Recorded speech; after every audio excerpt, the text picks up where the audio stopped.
I'd like to welcome all of you to the November Board of Education meeting and apologize for the late beginning of the regular session or the open session. We're dealing with some personnel issues. We had started at 6 o'clock. Before I begin this part of the meeting, in honor of our federal holiday today, Veterans Day, I would like to honor all veterans currently serving or who have served in any branch of the military, and I would like all of us to please stand for the Pledge of Allegiance.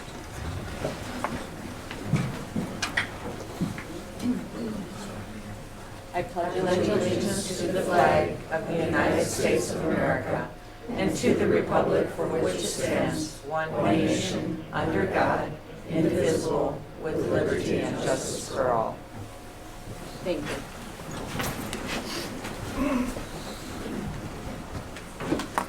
So the first thing I need is approval of minutes from our board meeting in October and also a special board meeting that we had also in October. Motion to approve. Second.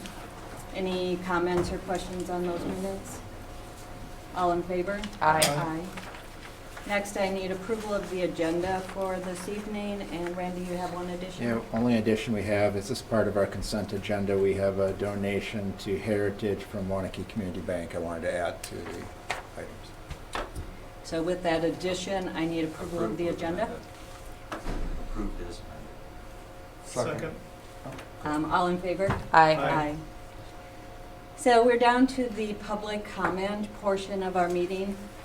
Each meeting, we do allow the public to come in and speak to the board about any issues that you might see on the agenda that evening. I do have two individuals who have requested to speak. If anybody else would like to, if you want to grab a blue slip, or if you saw Rebecca out there, that's the process. Starting with Pam Whalen. Welcome, Pam. Hello. My name is Pam Whalen. I am a Waunakee resident at 103 East Vernon Avenue. Most of you know we've been dealing with some water issues back there for about 3.5 years now.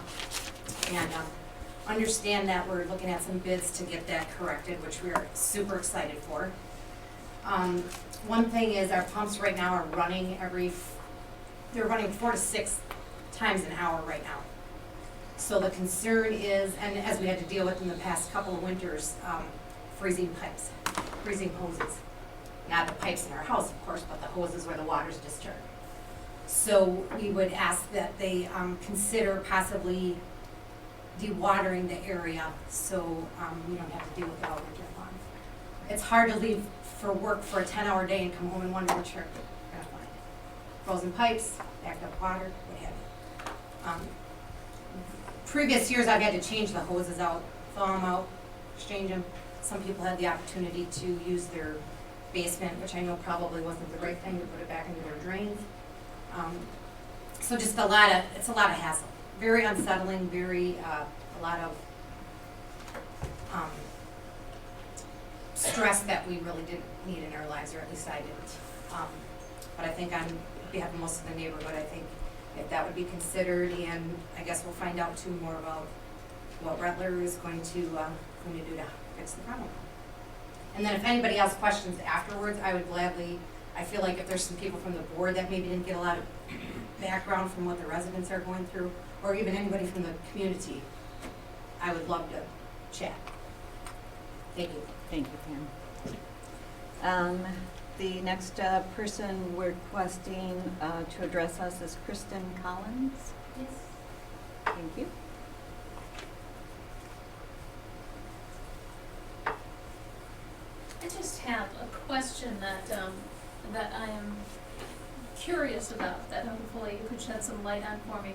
And that is the subcommittee that the board has related to policies, school policies, and how they're made.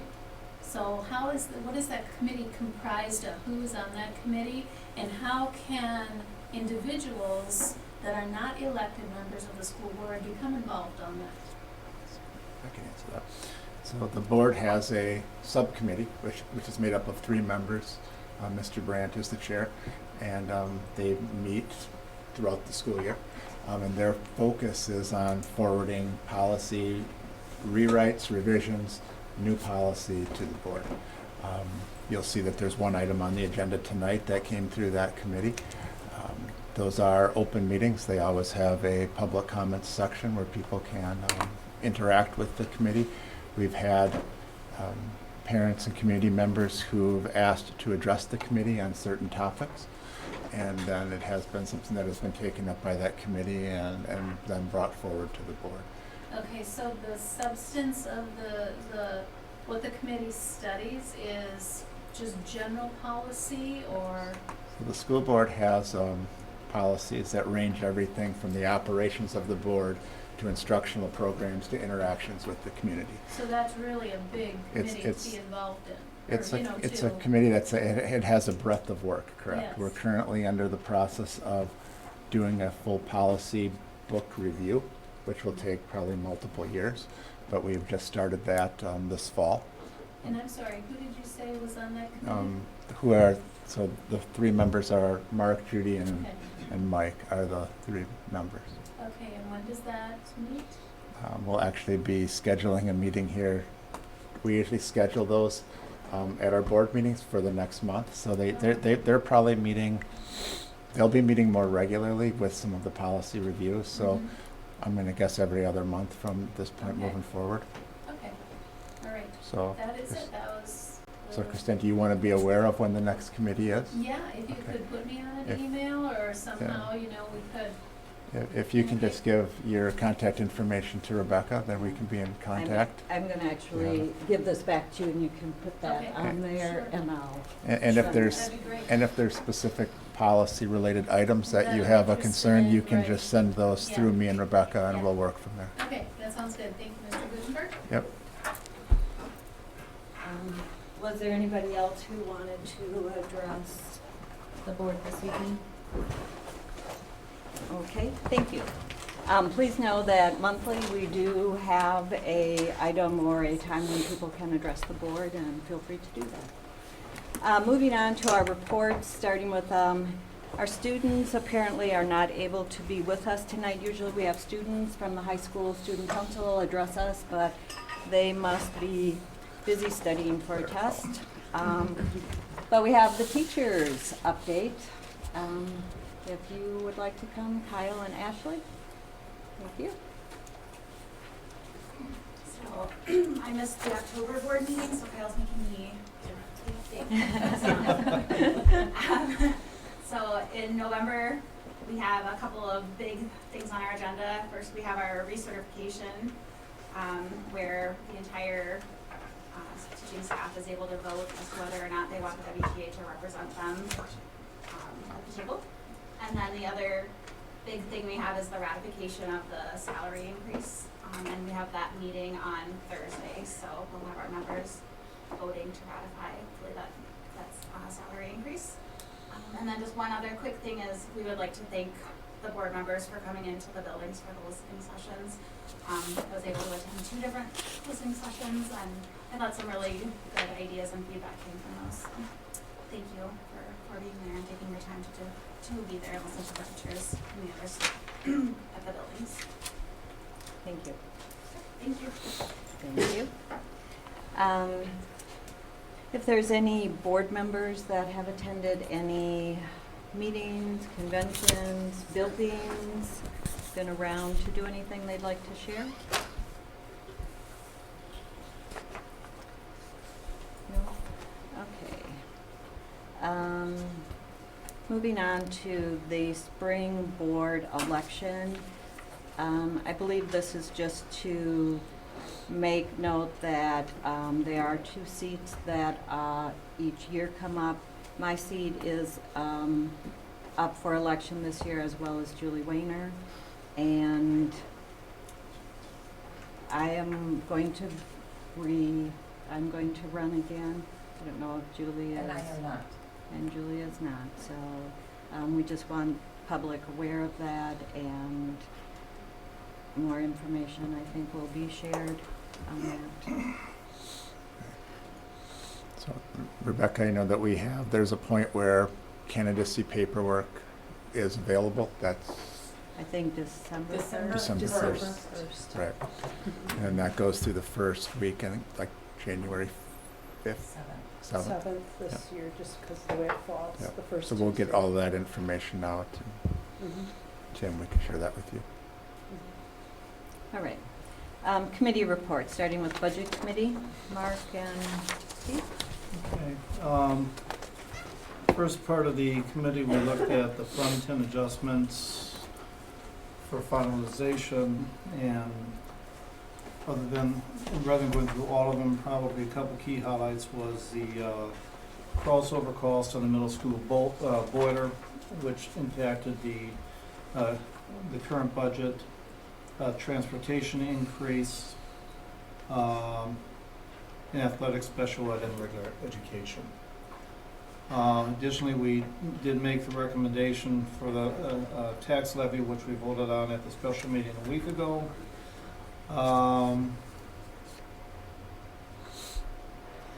We did receive a request from a booster group to purchase in advance scoreboards for the Heritage School. And they thought they could pay for it now if we would put it on next year's budget. And we did not want to go ahead with that plan without going through the actual budgetary process. And so we declined their request. The credit card info for Infinite Campus, so that's the last point we talked about, and basically our recommendation was to suspend credit card and debit until Infinite Campus can come up with a solution to ferret out the cost. And nothing to vote on out of that Nothing to meeting. vote on. Any questions for Mark? Thank you. Curriculum Committee, Well, I think the agenda and the decisions are there in the board book. I don't think there was anything to vote on. no. More discussions are at our next meeting, November 19th. All right, thank you. HR Committee, Randy, you want to handle that? There's two items up for vote this evening. First of all, the tentative agreement with the Waunakee Teachers Association. Per state law, we are able to negotiate a base wage increase that's equal to the CPI, which is set at 2.44%. That is what was negotiated with between the HR committee and the negotiating team between the WTA, and you see the tentative agreement is included within the packet. So what we are asking for tonight is consideration and approval of the tentative agreement with the WTA at 2.44%. Motion to approve. any discussion on that? All in favor? Aye. Okay. Okay, the second item is compensation increases for all of our other employee groups. Rebecca, if I can just have you pull up that sheet that shows all of them. For those of you in the public, just to give you an idea of, our fiscal year starts on July 1st and goes through June 30th. One of the things we have done in the last number of years is held off on our compensation increases for staff until we've gotten completely through our budgeting cycle. The annual meeting was held in October, and those are also the time frames where we have all of our best information of what our budget for this fiscal year looks like. So, board members, this is exactly what you saw as we prefaced this with you in late October. For the teaching staff, it's the CPI increase that was negotiated at 2.44%. Also, a 900 points increase for those staff who reached their points advancement. Overall increase was 3.84% for that unit. That comes to an average increase for those who made their points increase of $2,285. For our admin support, we have a 3% increase for all of those groups. We also do not have any of our catch-up to average pay for our administrators or administrative support, so that's good news. That's been a system you've had in place for many years, and we are at $0 allocated to that item for this year. And then for our classified administrative assistant and custodial maintenance groups, you can see A, B, C, and D are the items that we have gone through. There's a lot of intricacies with regards to how we're trying to advance some of those pay structures, some of that built on market need as far as needing to be more competitive, particularly with our special education and ELL paraeducators. Our co-curricular base has continued to increase as approved by the board as we're moving that towards our base salary. And then this also includes the funding of our wellness clinic within that model. So you can see the funds available for 1920, and this proposal falls within the budget limit allocations that were delivered.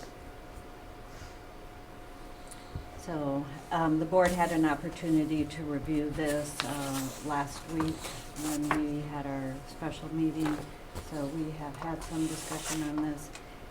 If there are no more discussion on it, I need approval of these salaries. I move we approve. Second. Anybody have any comments? I guess my only question is in having all of our listening sessions at all the schools and in talking to any parents about how things are going, the concept of points always comes up first as foreign because most people have no idea what it actually is. And then second, maybe a general lack of understanding and not understanding, one, what points are, and then two, what it means when a teacher says to us in a meeting, I'm not getting quote-unquote full points. So could anyone just say that, I guess, specifically? Sure. So the points piece is under the statutory language is considered part of the supplemental pay. So we negotiate the base pay, which is a CPI. The supplemental pay is what we have titled our points system. The point system, as you look at the full jump in points, historically has been $1,500. And it's based off of work that staff have put in through professional development to accumulate points, of which then those are associated with dollars leading up to the $1,500. What the board has done since we've been working within the system in the post Act 10 timeframe is having to look at how does CPI and the payout of points balance as far as dollars and availability. So this year, the dollars that were available after looking at all of the available funds was for the 900 points. Now, for teachers who've had additional points that they've accumulated that aren't the delta between the 900 and 1,500, those are banked and can be used from year to year. There is also, at this point, a post-employment aspect that after you have been vetted in the system, I believe, Steve, 15 years, is that our vetting piece? Those are actually paid out at retirement as well. So there is a value on the end if you continue your career here. But the piece that I think that you're hearing alluded to is the $1,500 in points. And the challenge, and this is where Mr. Grabarski is working with the teacher compensation group to really look at how do we review our model to be an affordable piece that's predictable for our staff, because the $1,500 and the CPI per the available dollars was something that wasn't able to fit within the parameters that were set. So since staff are effectively banking points, is there a point at which, say if there is a kind of referendum in the future, that those could be cashed out in the future? And I think that I think you certainly could pay out for any of the banked points at any point. There's a cost to that. That's a piece that we can figure out if that's something that the board's interested in. And it would be an ongoing cost. There's two parts to it. I think if you are looking to fund, let's just use the example of 1,500 points as an ongoing piece, yes, then there's an ongoing cost. If there's a piece of catching up and kind of clearing the backed points, that certainly is a piece that doesn't have an escalator to it, but it does have a cost going in, correct? Meaning you don't have to pay that out on a multiplier every year. Still has to stay within the system. So it has to, if you did it as a referendum, it would have to be a recurring referendum, but it wouldn't have to be an escalator. Because it gets added then to, that it creates a new base. Right, correct. So it stays within the base, so you have to have that as a continuing item. Correct. Right. Correct. Are we creating some form of like an unfunded liability here by having multiple years in a row where staff aren't getting full points and they're just building up over time? That is one of the pieces that has to be considered as the compensation committee does their work, absolutely. Good questions. We have a motion on the table to approve the salaries. Any other questions on that? If not, all in favor? Aye. Opposed? Thank you. Facility committee, again, has been busy this month. We had 2 meetings. The first was on October 21st, where we did have 6 general contractors submit proposals for the construction management part for our referendum, possible upcoming referendum. We decided to interview 4 of them, so ruled out 2 during that process. On the 29th, we did do 4 interviews. We ended up at the end with an extremely tough decision between 2 of them. And then kind of based on labor rates and what their submittal was, we are making a recommendation for Vogel Brothers. The full packets were in the minutes if you wanted to go back and look through them. Or, no, it's not on video. Too bad, it was a fun 4 hours of interviewing. But their proposals are all there. Obviously, if you have any specific questions about any of the proposals, but the committee did unanimously recommend Vogel at the end. After a almost hour-long discussion, where it was getting pretty hard. Thank you, David. So we do need a motion on that recommendation. I move we approve the committee's recommendation. Second. Vogel. I have to say I sat in the audience as just a viewer that night, and I applaud the committee and all the work that they put into that decision, and the deliberation they did after was quite thoughtful, and I appreciate all the work you did on that. So, thank you. All in favor of that recommendation? Aye. Aye. Opposed? Thank you. Moving on to the goals committee. So we met just last week and reviewed the priorities that we had kind of worked on over the course of our board retreat and our board development in the past couple months. Unfortunately, I kind of moved it back to Randy, and we kind of corresponded, and they weren't ready for board books. I did give you a copy at your seat tonight. So I guess what I'd like to do it's kind of lengthy because there are 5 of them and there's some consideration there. We can certainly deal with it tonight, or we could do it kind of like a second reading where you look at it tonight if you have any questions about it on first glance, but wait until next month to approve them, knowing that they probably are moving forward. So I guess I leave it up to the board on how you want to do that, and I do apologize for just throwing it on your seats tonight. Can I add something, Joan? Sure. So part of this was we were hoping to have some board development time tonight to review them, so Yes. that did not occur. We can send them out electronically so you can all see them.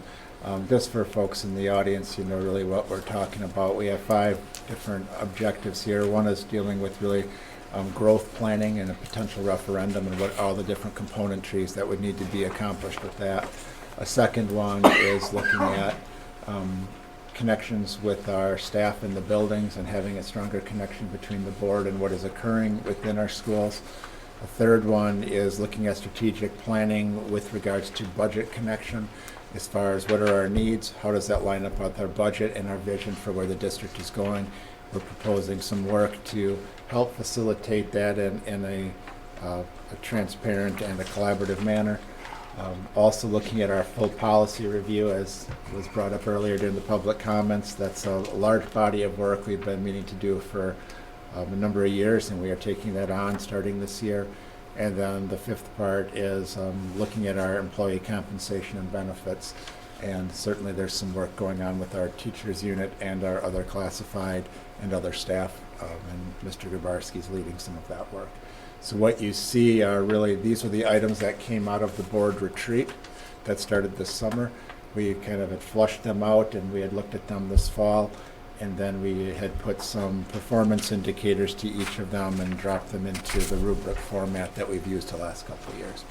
So that's generally what the document looks like and entails. So, is there interest in approving that tonight, or should we do it like a first reading and give you some time to really look more closely at it and save the approval for next month? First reading. Yeah, I Do it think as we a- need time to Yeah. look through it. Okay, I agree. I think it's kind of lengthy to just do tonight. So can we do that, Randy, bring That's that back for perfectly next fine. month? Yep. Okay. Policy committee. We haven't had any new meetings since our previous meeting. I think what we're bringing back today is the conflict of interest policy that we read in at our October meeting. And Randy, if you also want to discuss the issue on the field trip issue. Right, so that there's two, can I just add a couple things with regards to the conflict of interest policy? I know that was a piece that I know as Mike and I were reviewing a few areas. We have had board members who have served in volunteer capacities with some of our co-curriculars, and we wanted to make sure that that was allowable, and just wanted to clarify how that was listed within this policy. And then there was just some cleanup language with regards to that.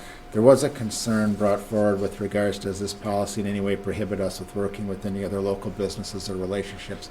I didn't see that within there, but I guess I would open that up to the board if there was a way that you're reading this that causes you concern from that, because certainly our intent is to continue our relationships to work with our local business partners.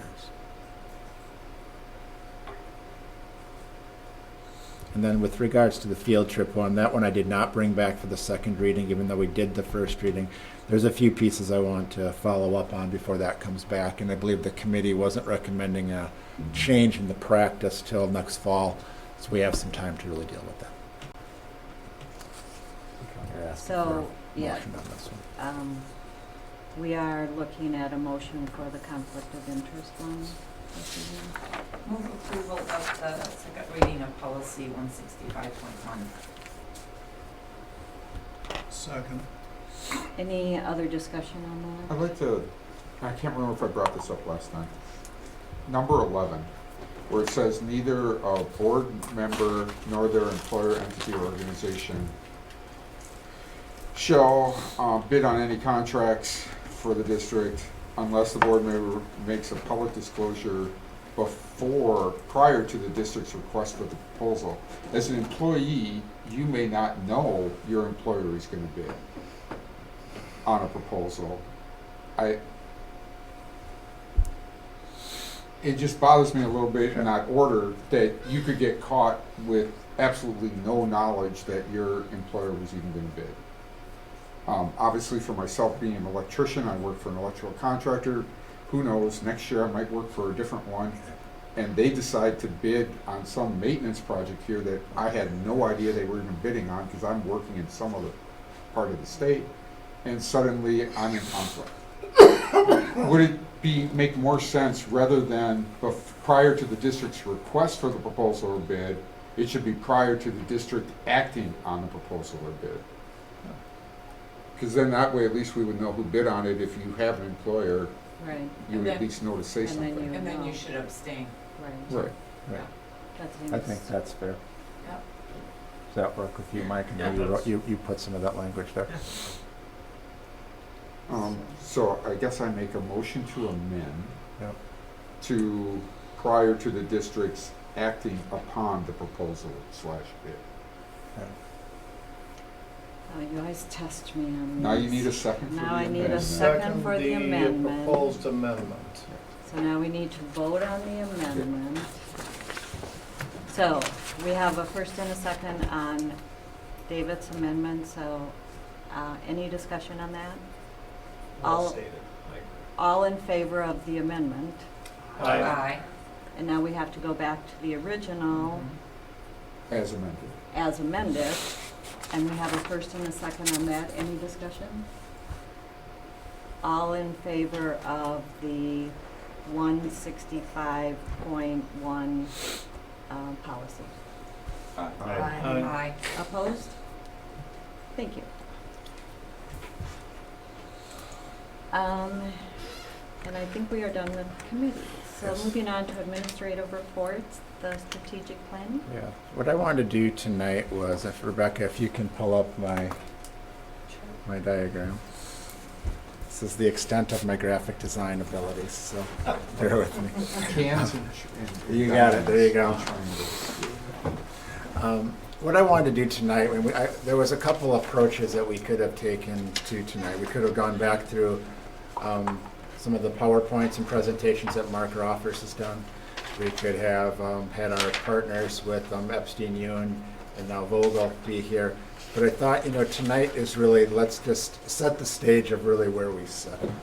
And part of this is when we started this journey of putting together a long-range facility growth plan, we started in around 2011, 2012. We had a referendum that did not pass. It passed for the high school project, the addition, but some of our work with the elementary programs at that time were not accepted. We came back and really put a lot of efforts into a long-range facility plan. That's really what this is representing in really a graphic way. The first phase, which is the top piece, is the referendum that was approved in 2014 for $44.8 million. That referendum had the addition at Prairie, the renovations to Heritage, maintenance at Prairie and Heritage, new intermediate school, and it had an exceed the cap question for technology, maintenance projects, heating, cooling, opening a new building, custodial needs, etc. So really those operational costs that came with being a growing district. That was phase one. The piece that we have talked about continually is that as we monitor our growth and as we continue to look at the growth in our community, this is going to be a continual process. Phase one had some really big decision points for us as a community. We had to make a decision on grade level configuration, that we were going to stay with K through 4 elementary schools, a 5-6 intermediate, 7-8 middle school, and a 9-12 high school. We made a decision at that point that our vision for our school was that we would have a little bit larger sized elementaries, 6-track elementaries, 6 classrooms per grade level. We also were looking at having 1 intermediate school and 1 middle school, then feeding into 1 high school.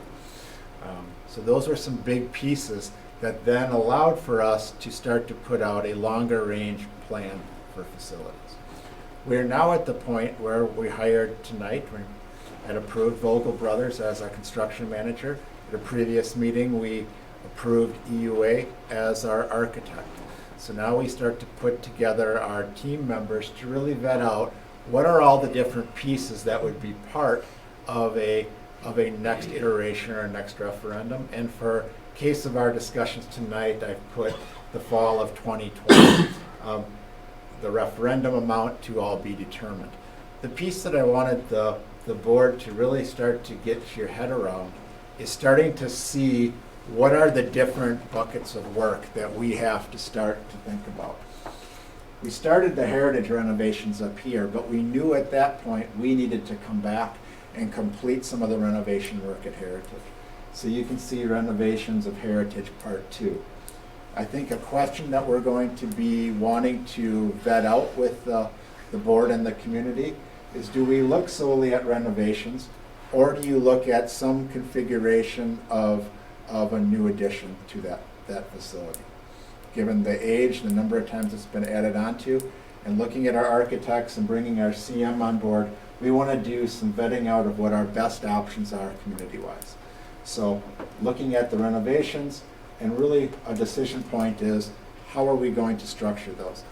When we get to scheduling meetings tonight in mid-December, we would like to have a additional board meeting where we can meet at Heritage to really start talking just solely about that topic.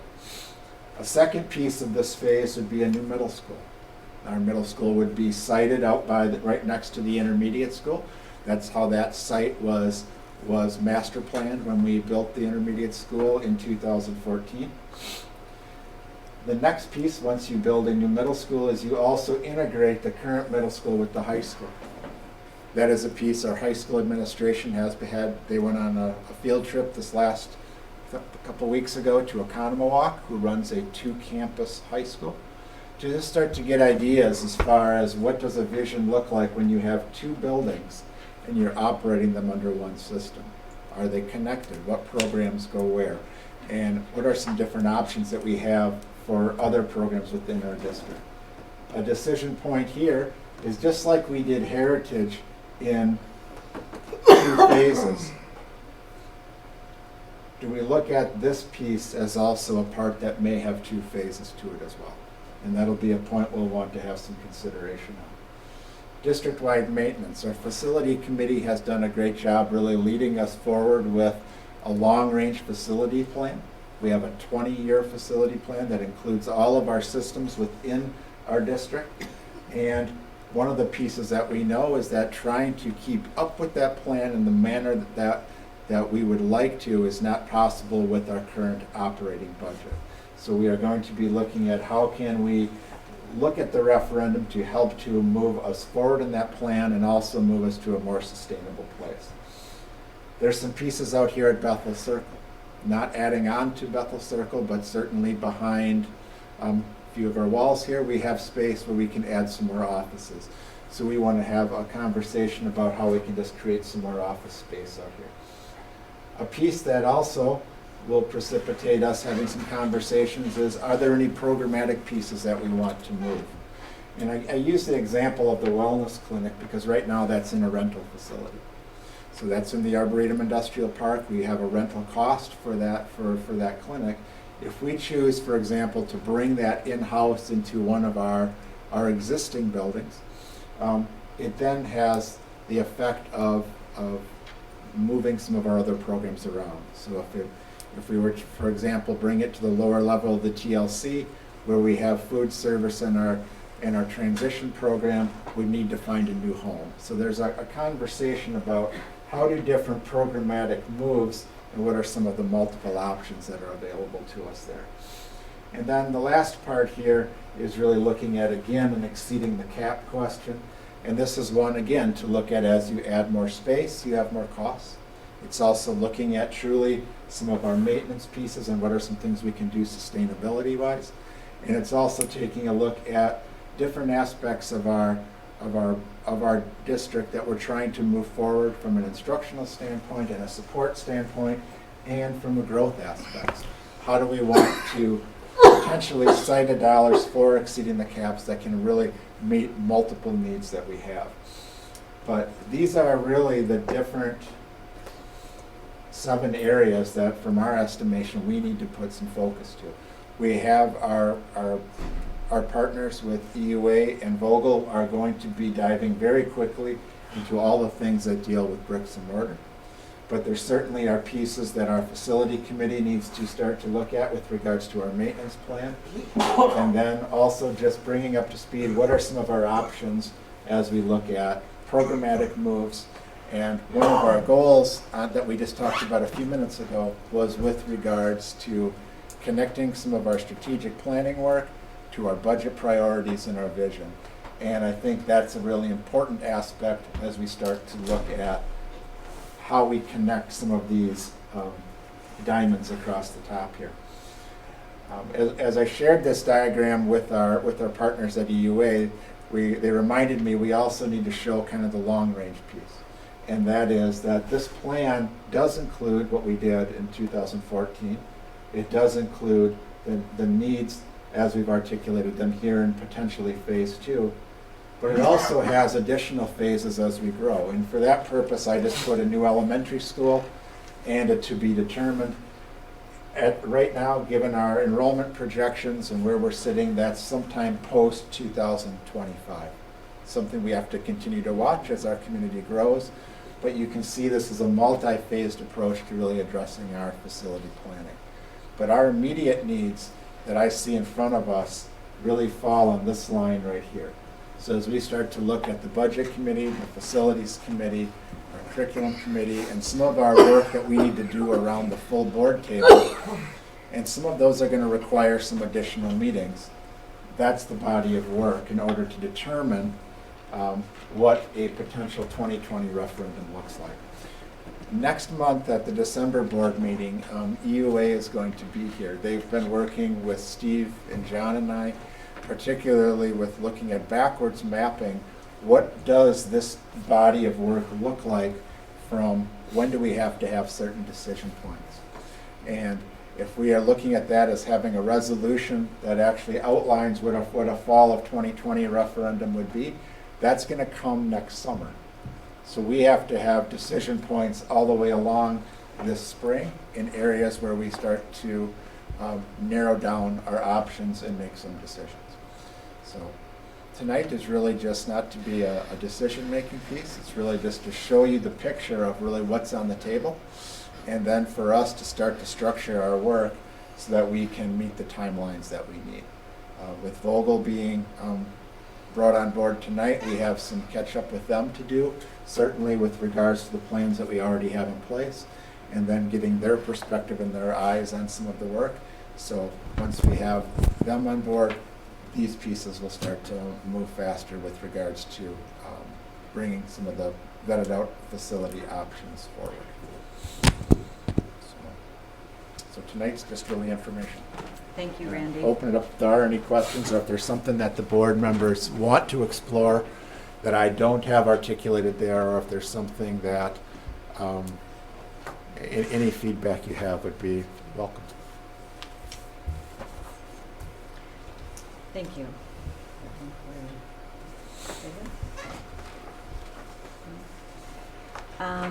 Next, administrative report, starting with summer school report. Hi, Sheila. Let's think about summer. There's a thing called summer, just not a thing called fall. I sent a couple extra documents that I thought I would explain just really briefly, and then go over the summary.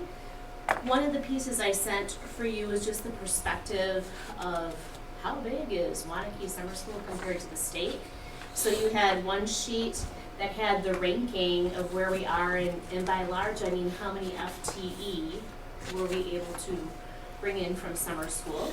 And we did have 185, and that puts us as 22nd in the state. And when you look at the district count of several of the other school districts like Madison, Eau Claire, Green Bay, Milwaukee, we're sitting really well. So I just wanted to share with you from this past summer what that size looks like for a community of our size. There are a couple of school districts in there that have a smaller student count than we do that ranked higher.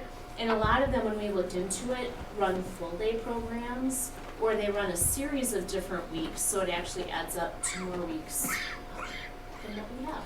So I thought you might find that interesting.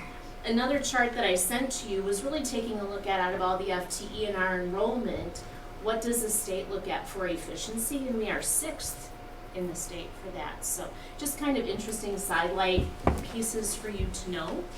And then kind of the summer school review that we do every year. We were up again, so it has continued to climb. And so you can see the head count in the FTE.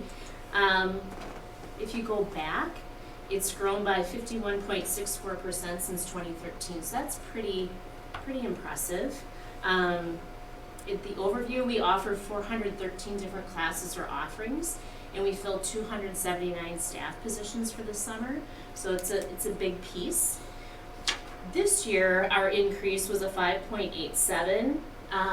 When you look at 2018 to 2019, we gained a day, and it's always that July 4th. It's a July 4th, and when it falls, whether we have 22, 23, or 24 days, and usually one day on average will gain us about 4%, so we were above that, which is really nice. We did have a lot of things go on. Hiring becomes difficult. Summer swim felt it. There's a shortage. We feel it when we're hiring for teachers as well. So there's a shortage out there just like there is for the school year. So that's something that we try and get on pretty early in February. We tend to fill our programs of note. Even the intermediate school was at 105% capacity. And part of that means that we had a larger class that was at the intermediate, 2 quite large classes, so you duplicate and do as much as you can. We work with principals to see if we can go over by 1 or 2 in certain classes. In some classes you can, in some classes you can't. We had a lot of changes with accounting to make sure that we followed those rules and redid all of the budget line items. We are grateful that you helped us last year tremendously with our workload when we had been on a trajectory for 4 or 5 years at 0 fees, and we were able to finish that off with the exception of 2 programs that have special circumstances. So that really helped on a lot of the budgeting and clerical pieces that we do. Our last bullet there is remedial registration continues to decline, which is a very good thing. That means there's not as much of a need for that. And it's been a 36% decrease over the last 7 years. So we're really pleased with that. And it's not a situation where we're recommending a lot of kids to come to it, but parents don't sign up. We really stick with that. We don't get everybody, but I can tell you that the decline is because there are fewer kids who qualify for that. That's a testament to the full year-long programming that's going on. So we have a lot of changes coming up for 2020. 2 of the big pieces we rely on are a hiring program and a registration program. And we were hoping to do 1 change 1 year and 1 change the year after that. And just by virtue of contracts, needs, security around certain information, we do get to do both this year. So we've been very busy working on that ever since our state report piece was done for the October submission to DPI. And we are making progress. We are in the flow of that. The HR program, thank you, has been approved, so we'll be using Skyward as part of our business package. We're excited about that because it's also a program that is supported by a larger network and a larger body of users. So we're excited about that. And registration, I know that by next month we'll be good to go. I hope within the next week or 2 we'll have a decision made on that. So we're excited about that as well, and a little apprehensive because that's a lot. So that is summer school in a nutshell. What can I answer for you? A question on non-residents enrolled from 2013 to basically 19 has gone down. Is that because other districts are expanding, or? In part. Other districts are starting up summer school that may not have ever had it before or looking to expand their roles. And it's also something that, quite frankly, we're not entirely positioned well to take in a lot of non-residents. The fee structure is higher for them, so we do recover that because they're not part of our tax base. But we don't want them taking up spots in remedial classes in particular because we don't want those class sizes large. We want them small for our own kids. And then we get pretty good at capacity. If you remember that ratio of FTE to staff, or FTE to enrollment, we're running really quite high in our classes, so there's not a lot of room there. They don't get to register until after everybody else here is done, and then if there's a spot, but not in remedial.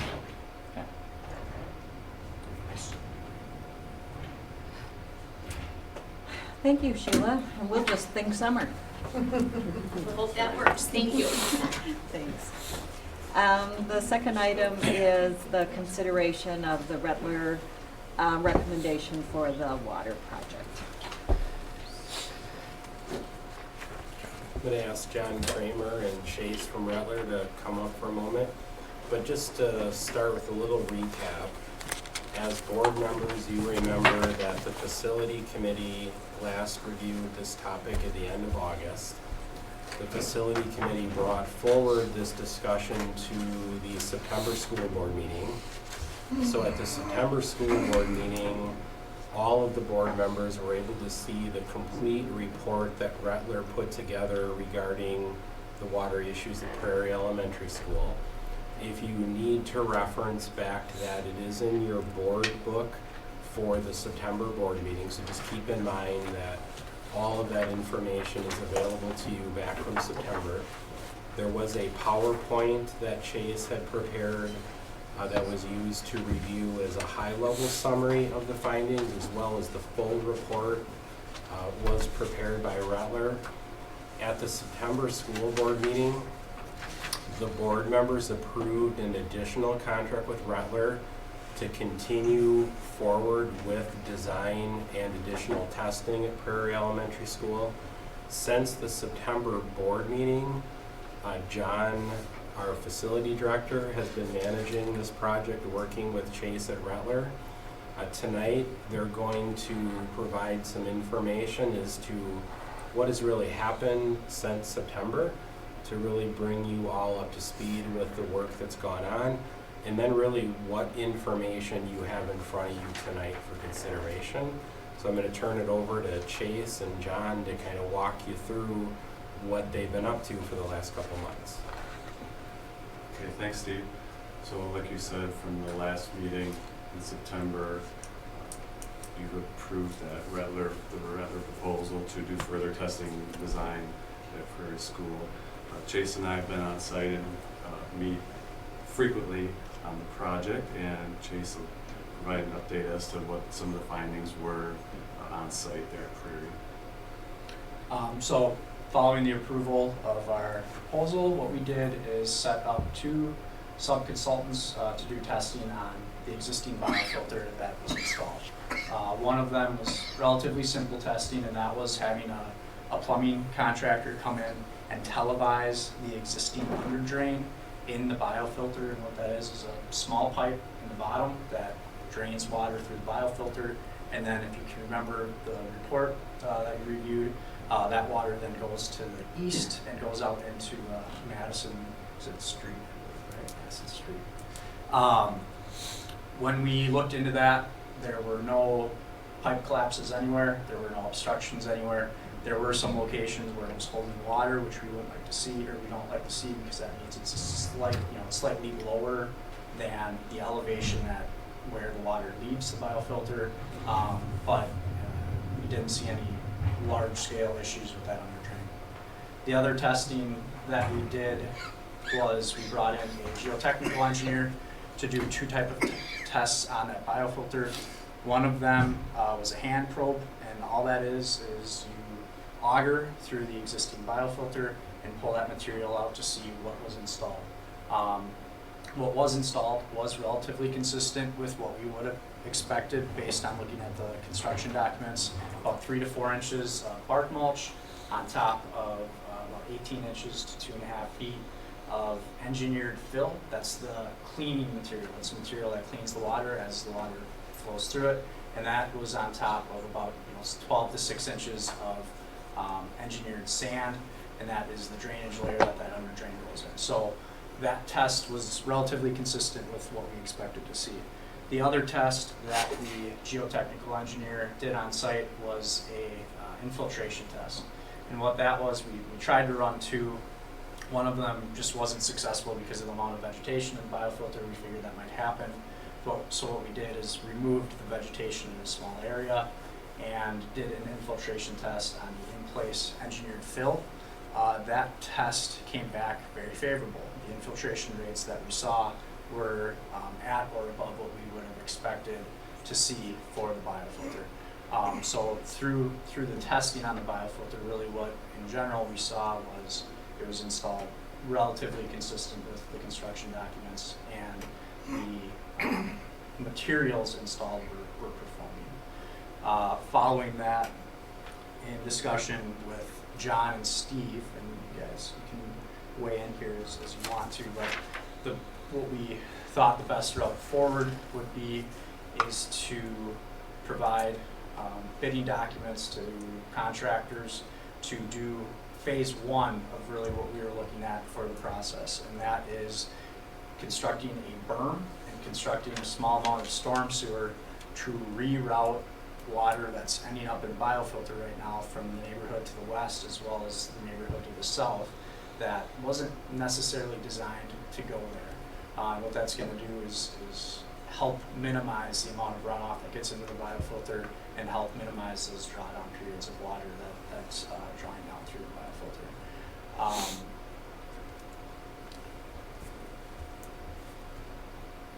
We let those bids, we released the bids to the bidding community about 3 weeks ago.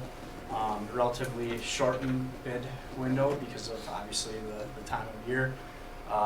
Last Thursday, we opened those bids. We received bids from 3 contractors.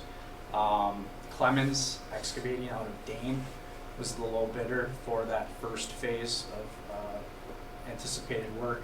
And they came in at about $46,360. The 2 other bidders, Cattell Incorporated and Parisi Construction, who are 2 other relatively local earthwork contractors or utility contractors, came in quite a bit higher at $76,000 roughly for Cattell and $82,000 roughly for Parisi. So at this point, we've provided a bid recommendation and it's up for discussion more or less by the board.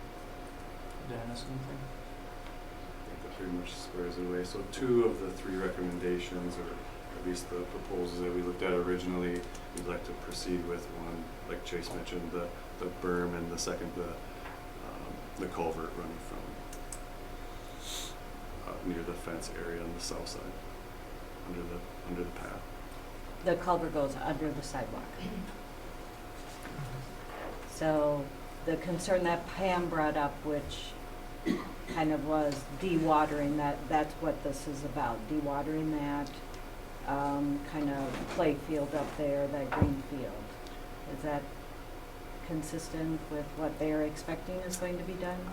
I'm not really sure of the dewatering. Really consists of when there's standing water, and there's usually not standing water in that area after a large rain event. There could be. So dewatering usually refers to a basin of water that needs to have the water removed to perform a construction or a utility add or something. In this case, dewatering doesn't apply to groundwater. It's not something that's done. Okay. But adding the culvert and berm, though, should take the water that's coming from the play field on the west, and instead of sending it through the biofilter like Chase said, it will route it down through the culvert to the detention basin at Madison Street. And that's kind of recreating the pre-existing condition prior to the building addition in 2015. When that biofilter went in, I think just there was more water going there than was potentially anticipated. So there should or should not be standing water in that berm. Passage to the voting area. So if with this project, if it's constructed, it is sized such that it is pretty much immediate. Any water that reaches that berm in the new culvert will go directly into the eastern detention area. If you receive a tremendous amount of rain, it might pool for a matter of minutes or tens of minutes or less than an hour. And then does it go from there into the city drainage system at some point? Correct. And are we aware of whether the city system is sizable enough to accept that amount of water? Again, it's more of a replacement of the existing condition prior to development. So we're anticipating that. It's not a concern of yours at this point. You don't think it'll be an issue? Correct. Okay. This site layout plan you put on, hopefully you sent it to him larger. Yes. I can't quite read it. But my concern is about the time of year, obviously. Trying to put, I can't tell in here, you're gonna build a berm. You're gonna stratify it, I assume, with different material. Putting in at this time of year, is there any removal of material that's gonna happen? It's mostly fill. It's mostly fill. Okay, so we don't have a worry about digging in and then, because we're doing it at this time of year, if there was water or some effect, we're not gonna be able to see it. But we're not going down below surface anyway. The majority of excavation will be for installation of that storm sewer. Right, which That's is minimal. contract. Is there any problem with creating the berm and stratifying it in winter versus waiting till spring? Is there gonna be, there's gonna be a consistency issue? The contractor and all the contractors called and we discussed it, knowing that, so I guess a little background, the schedule that was laid out in the bidding process was that the berm as well as the storm sewer needs to be constructed by December 20th. Once that's in, it's understandable that obviously in the spring, the contractor will need to come back out and do fine grading as well as restoration to grass growing, those sorts of items. So it was communicated in the bid documents as well as just in conversation that the big priority is to get the berm installed, and if contractors need to pull material out of the inside of storage piles, things like that, put down insulation over the existing ground to try and keep frost from driving. That's probably why our cost doubled. We have to insulate where I'm working right now, and insulating the ground is a crazy subject in the middle of the Wisconsin winter. So we're not concerned though with the consistency or the effect of the berm by building it this time. No, and it'll need to meet, just like any other construction project, it'll need to meet specifications and requirements and be tested in order to. You're doing your compaction test. Correct.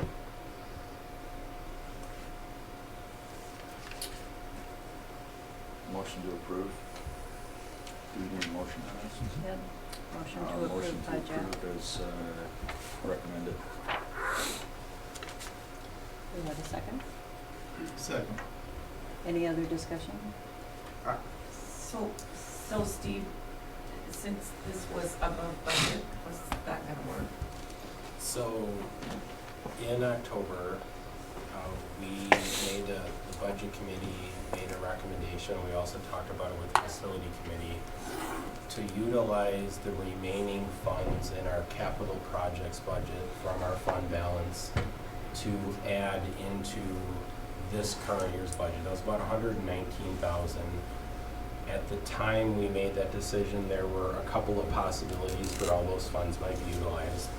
Prairie Elementary School was one of them.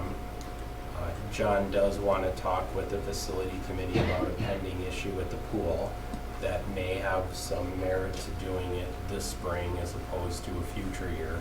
So there are a few projects that are on the docket that we would like to engage the facility committee on.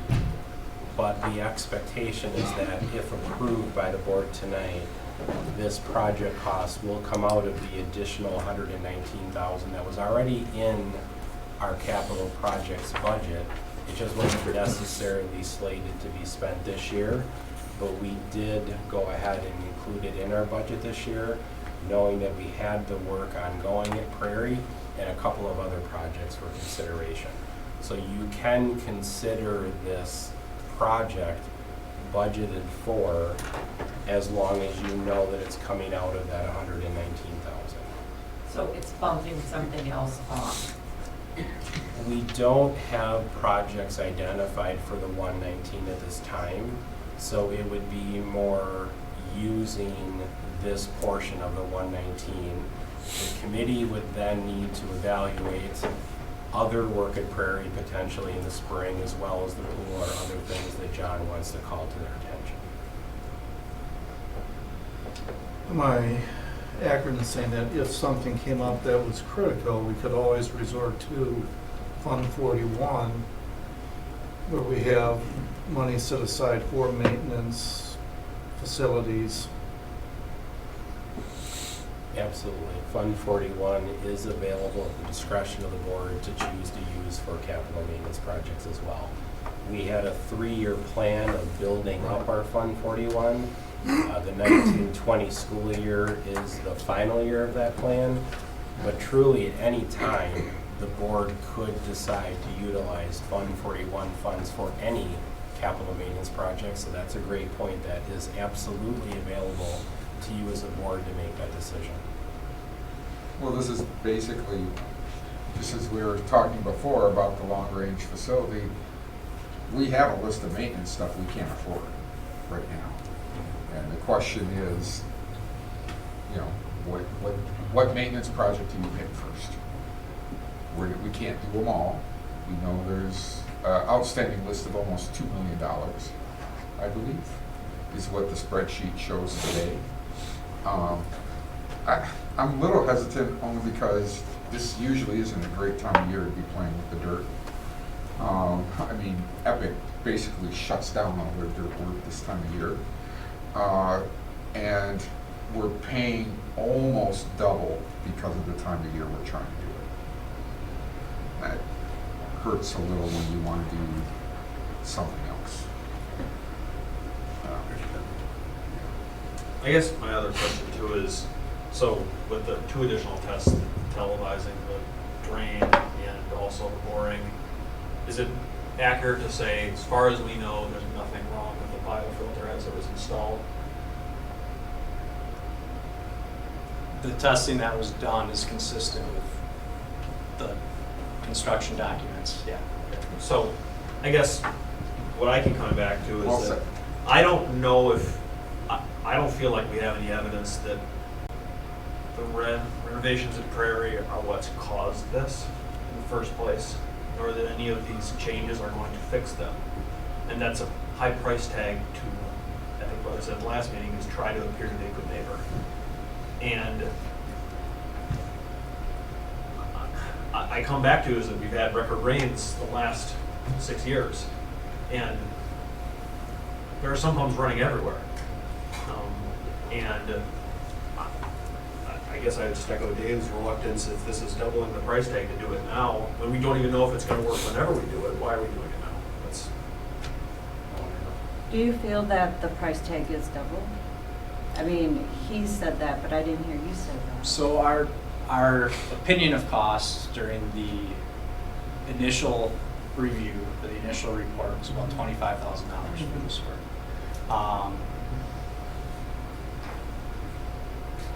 I think the Clemens excavating bid is a reasonable bid at this point, given the really challenging fall we've had in terms of how much rain we've gotten and what that's done to a lot of site contractors and utility contractors. They're pushing off work until next spring, jobs that they already have.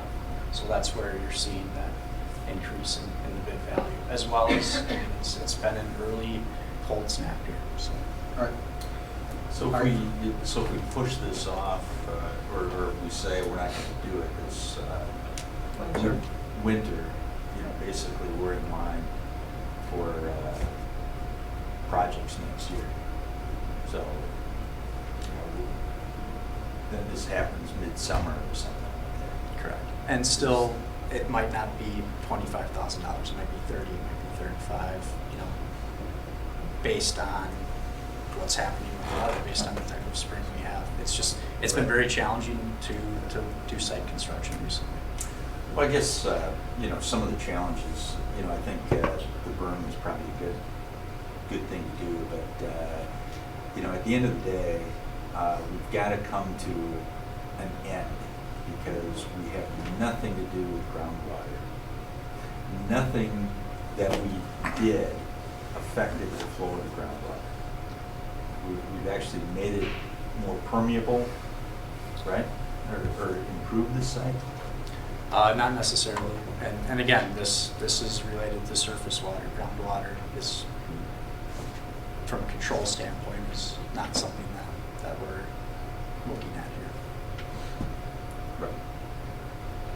well, when we had listening sessions and whatnot over the course of years at this point, there are people elsewhere around Berlin that are nowhere near this site that also are reporting there are some pumps running constantly as well. I mean, do we have any reason to think this project in this one specific spot would affect that at all?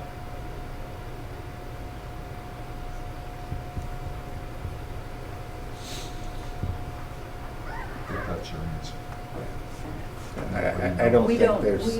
yeah. Go ahead. We don't know if it's going to change the conditions, but the things I like that I've heard is it's going to put it back to pre-construction function. And if we can put it back to pre-construction function, and water still continues to flow into their basement, then yeah, we have to look at a different cause for that effect. I think we owe it to the neighbors. I mean, we've invested all this time and all of this energy and all these resources. I think we owe it to them to get it done. And saving 10,000 or 15,000 to do it in spring and have another horrible winter, and the ice that builds up on that sidewalk and the dangers that, I mean, just getting the culvert in there will get the ice off that sidewalk, which is a safety issue. I propose we do it now.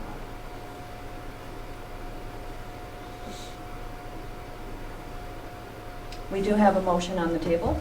But I guess if we do this, Then we're done. then we're done. Because we can't I continue agree. investigating. We've investigated our systems, we've done everything that we can do, and there's no more. Putting in the systems, I don't think will guarantee that the sump pumps will stop running and putting ice onto the culvert, onto the sidewalk. You're right, You Joan, don't that think running the doing culvert these, will eliminate the ice on the sidewalk? No. doing these two things will have our property drained properly. We have no idea what the effect will be on the neighbors' houses there. We can't guarantee that the water there Well, will be different. I do think we have a responsibility to drain our property. I mean, I think all people have responsibility to drain their property. Are we gonna remove the pumps that are currently pumping water back onto our property from those houses on Verlaine? Cause they're doing that right now.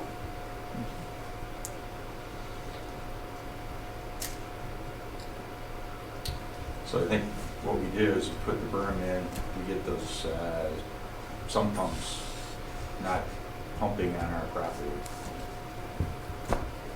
You know, I guess it's gotta be, we're neighbors.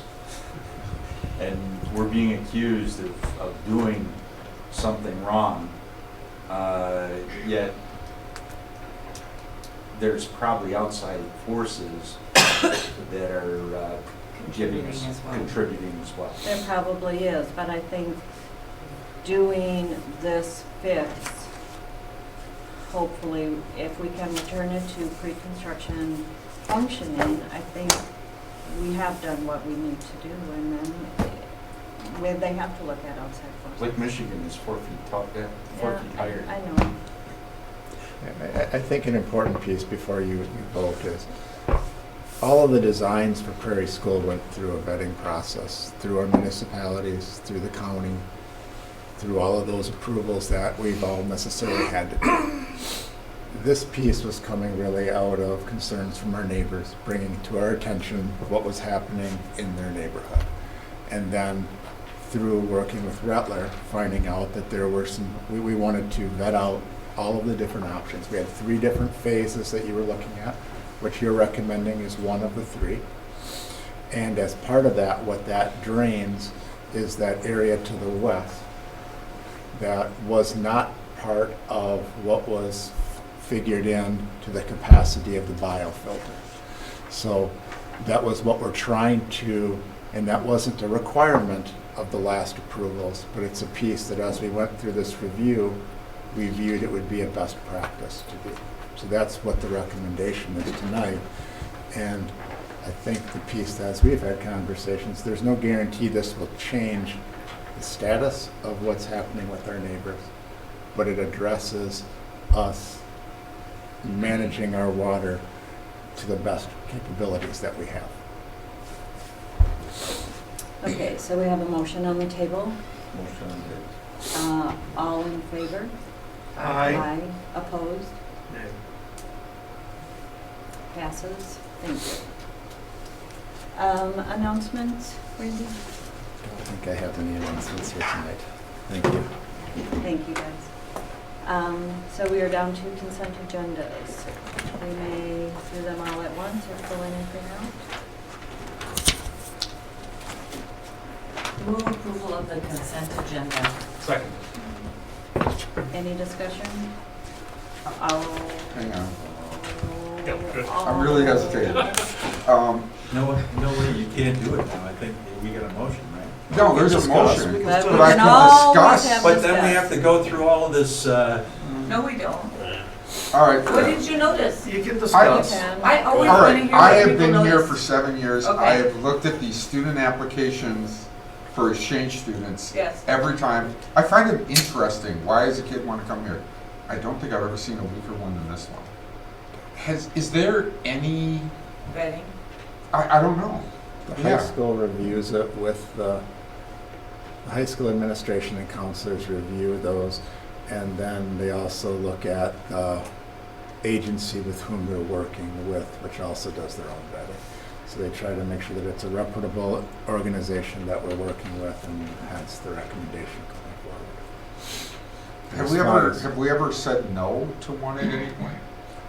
I think we've had a capacity of how many we take, and there's timelines that they have to fall within so that we're prepared for that. So we've administratively said no because they've Okay. been way outside the timelines. Oh, most of the time. So yeah, it's mainly a timeline issue. That's a good clarification. Absolutely. But usually our vetting is the agency, to make sure it's a reputable agency that's supporting with the kids, and then working through there. And then obviously they have a vetting process as an agency for the students. Since Dave had one, I'll have one too. I just noticed again, I still am not happy with the number of patients we see per week at the wellness clinic. It still is really expensive cost per visit, in my opinion. Has the insurance committee met yet? No, we just set a meeting for weeks. Maybe that will be a discussion then. Okay, so we have a motion on the table, Mark? Just One more comment? just a word of gratitude to the donations that we're approving tonight. Very appreciative of the STEM donation and the recent one that you mentioned at the start of the meeting, so. Well, I hope they sent my $50 for signing up at their bank to the forensics, which I said it's supposed to go to. So I'm waiting to see that one. I'll bet we don't. Okay, any other discussion? If not, all in favor of the consent agendas, say aye. Aye. Opposed? Perfect, thank you. Board business, the convention, right around the corner, January 22nd through 24th. Still looking for that WASB delegate. And don't all raise your hand at once. Mark already raised his hand. Mark said he wanna do it would if he had to. Thank Julie's you. looking down You have instead two of up. woods if we have to. I think Is we're that gonna too many submit both trees? of you. Too many woods. Can we submit both, Rebecca, and then they can duke it out at the convention? Perfect, thank you. But anybody who has a desire to go, I don't know when early enrollment or early registration is. Does it say there? By December? By the December meeting. I do plan to go. That's it. I do plan to go. I do. The girl team is, We just can't have the women going, so No, we were all- I'll be the token. the girl half of the team is going. All right, so let Rebecca know by December, and hopefully it's a good time. It I is. mean, you learn a A lot lot. of learning. Okay, school perceptions login. Wow, we are really early on that. Is in your folder. Yep. 2 months ahead of time. Don't lose it, because we don't need your information back for a couple months, so hold on to that. Legislative update or correspondence? Not this evening. Nothing. So future meetings. All right, I'm going to start off with on 2 additional board meetings. These are both related to facilities. As we can change, first one is December 16th. I'm recommending that one to be a tour of Heritage Elementary with EUA and our Construction Is Partners. that just facilities or is that? That would be the whole board. I'd like to Okay. do that with the whole board so everybody can be part of that. December 16th. So December 16th, You wanna try to do that earlier like we did when we did the library, or? we can do whatever time you would like, as early as you'd like. So what would be the earliest that would work for people? 4:30 or 5:30? 5:30? So if we did a 5:30 on the 16th, Okay. all right. 16th is a Monday. Heritage. Train Heritage. 5:30 meet at December. Heritage. Yep, Hold it. December 16th. What? You said December, right? Yeah, December. December. Oh, I thought you said December. November. yep, No. December 16th at Heritage. December 16th, meet at Heritage, 5:30.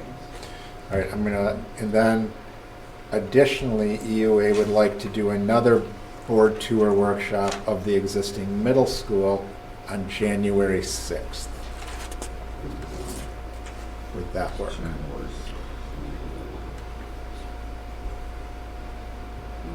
5:30 again? If that would work, that would be great. Yeah, at this time. Okay, so January, so those are the two additional meetings. So December 16th at Heritage at 5:30, January 6th at 5:30 at the middle school. So do we need a motion for those special Please. meetings? Should we do that? Let's just do a before we- motion on that. Okay, so move. For both. You can have Motion by Mark, second. second by Dave. All in favor of the times of those two special meetings, say aye. Aye. Opposed? Okay. I'm gonna now list off a couple committees that have to meet here before the next board meeting, and with Thanksgiving and how everything is positioning, that meeting comes up quicker than we think. So I need a budget committee and a facilities committee. So budget is Mark, Julie, and Dave, and facility is Dave, Mike, and Jack. So those could be back to back. Be fine with that, Steve? How long do you need for budget? Probably 90 minutes. Okay, so they're probably both 90 minutes, so we can spread them, break them up into 2 nights, or we can do them all in one, and we're looking at December 2nd, 3rd, or 4th. I'm fine with any of those I have a 4 conflict on the o'clock. third. What about the 2nd? Second works. Second would work. And this is for which one? This is Budget. for budget to start with. What time? The earliest I can do is 4. It's fine. Budget, that work at 4? Well, So is that you, Jack? No. What's No, that? that's budget. that's budget. It's And then if usually- we were to do, could we Between do, you and who? Dave. Dave, sorry. could we do facilities immediately after It's been that? a long day. That's December December 6th? December, Or December December 2nd. 2nd. I can't do that day at all. All right. Do you want to move, can we move both of them to Wednesday then? Could you guys, can the budget one go to Wednesday at 4? Fourth, that's fine. I can do Wednesday at 4. And then, Facilities. 5:30. So 12-4 for budget at 4. I might be 5 minutes late because I'm going to have to run through Subway. Okay. So on the 4th? Okay. So is that the December 4th or the 11th? That's December 4th. 4. Yeah, Right. 4:05. And that's here? That one, those would both be here, correct. And what's the purpose for that? The facilities one has, starting to look at the facility maintenance projects. It's also looking at the pool, and it's also some follow-up on soccer And energy conservation. and energy projects. conservation. A facility would start at 5:30? Yes, that's what we're looking at. All right, I do have some additional meetings. These don't need to be before, our board meeting in December is on the 9th, so these can fall after it. It would just be good to get them on the agenda. The policy committee, I'd like to have Mike. So I'm looking at the week of maybe the 16th of December. that would give us time to kind of back up where you and I could meet as well. So policy is Mike, Judy, and Mark. Mm-hmm. Is there a time during the week of the 16th? How much time do you need for that one? Let's say an hour. Could we meet at 4:15 or 4:30 prior to our heritage visit? Sure. I'm up. Mike, Does that work for you, Mike? Yeah, I can do 4:30 to 16. 4:30? Why don't we just meet at Heritage? Yeah, that'd be perfect.